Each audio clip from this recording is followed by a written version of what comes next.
Welcome to the Clipper Shack's Q&A. We've received a number of questions on how to get the nippers to close properly. What you'll see a lot of times is this.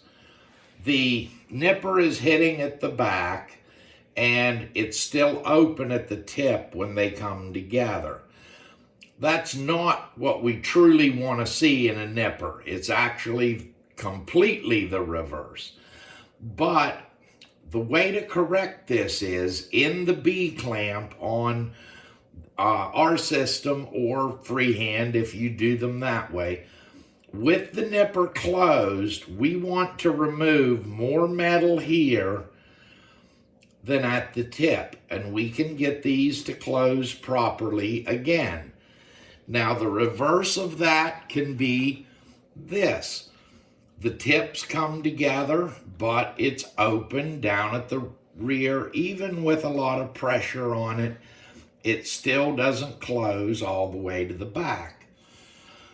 So we would do the reverse. We would remove more metal here than we do here in the B clamp.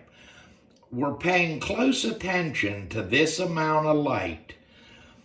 Whatever this distance here is, that we are seeing, when we put them in the B clamp, we are going to want this to touch, and in this area, when we look down across our wheel, we want to see a gap of approximately this wide, and that will correct the way they close.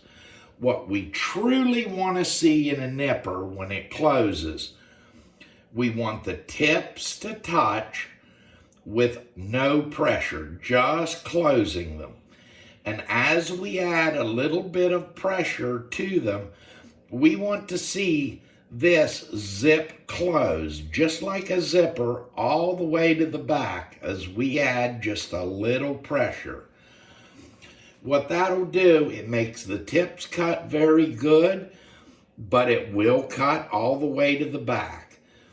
Sometimes they will work if they close exactly even to each other. But I've found if the tips touch first, a little bit of pressure, they zip all the way to the back. Now, these are too small to actually show you. That's why I used the drawing. This pair is doing this. There's just a little bit of light still showing in that nipper. So what I'll do, I'm going to correct that.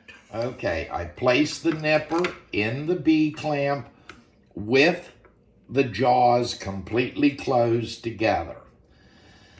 Now, when I place this, now I can adjust this way or this way.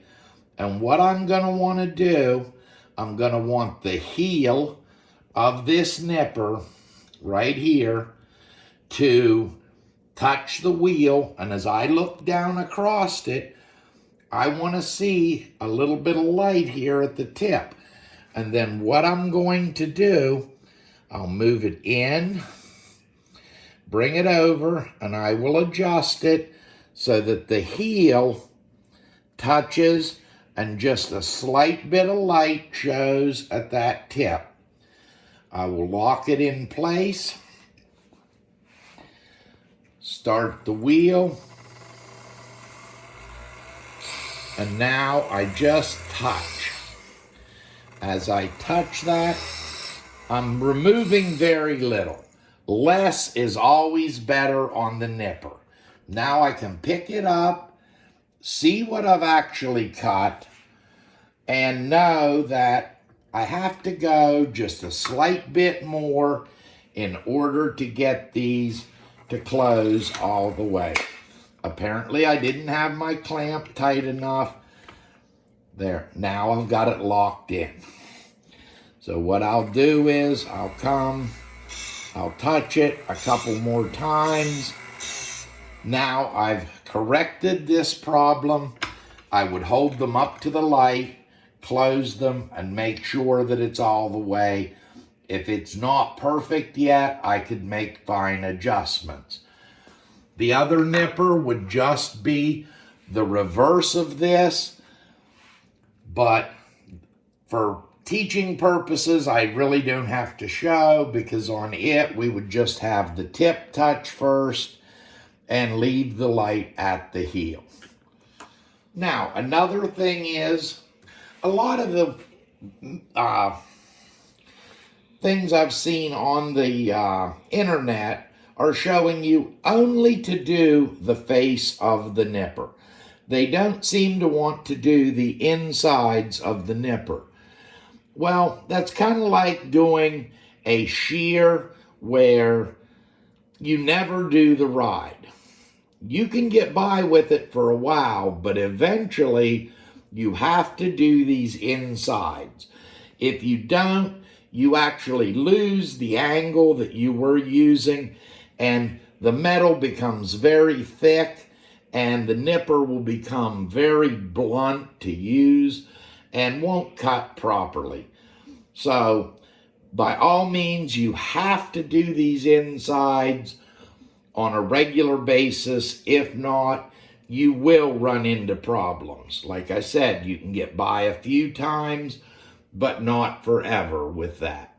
So, like us on Facebook and subscribe to our channel. And once again, keep those questions coming, and I'll try to answer them for you.